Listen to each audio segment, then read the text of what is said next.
La editorial Universidad de Costa Rica nos trae el libro Eros Pervertido, la novela decadente en el modernismo hispanoamericano, obra de la catedrática de la Universidad de Costa Rica, Karen Bow, a quien le damos la bienvenida. Karen, gracias por estar con nosotros. Muy bien, gracias.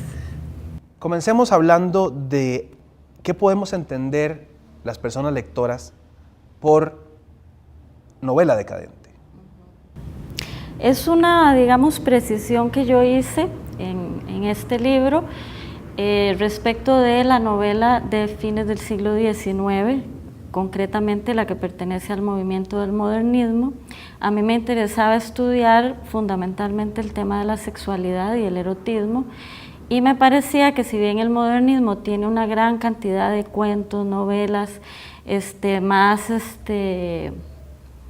directas, que no tratan el tema del erotismo necesariamente, las novelas dentro de esa subcategoría que se llama decadentismo trataban de una manera muy interesante el tema de la sexualidad.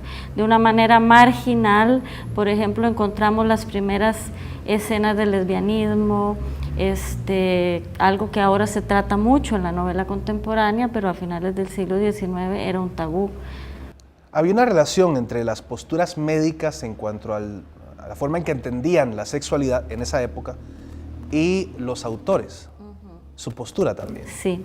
¿Podría explicar eso? Es una cosa muy interesante porque uno pensaría que los médicos tendrían una posición bastante diferente a lo que podría tener un literato, y sin embargo a fines del XIX hubo un diálogo muy importante entre las dos disciplinas, no siempre para decir lo mismo, pero los autores se nutrieron de textos médicos que leían libremente, y los médicos utilizaron, sobre todo en Francia a finales del siglo XIX, que fue donde se inventó el lenguaje, digamos, de la perversión, que es la otra palabra del título de mi libro.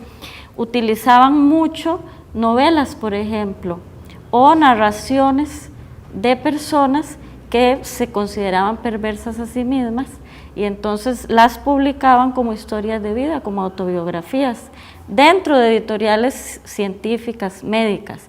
Eso es muy interesante. Con esta experiencia que te da haber analizado estas obras literarias, ¿qué opinión te merece lo que se está escribiendo ahora en cuanto a novela en Centroamérica?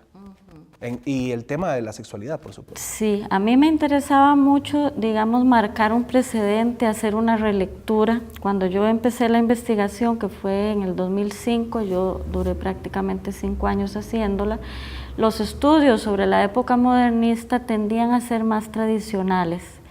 El erotismo era algo que casi no se estudiaba, que se pensaba que no era importante en esa época, y sobre todo la novela. Es un movimiento que se estudiaba más la poesía.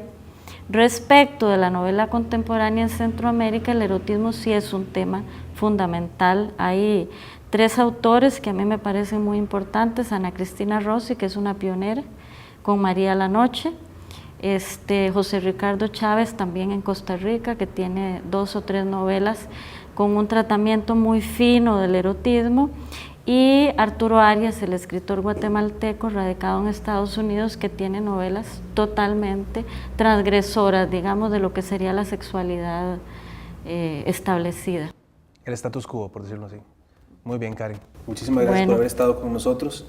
Regresamos muy pronto con más de las publicaciones de la editorial Universidad de Costa Rica, y recuerde, por favor, mantenerse actualizada, visitando nuestro sitio en internet y nuestra página en Facebook.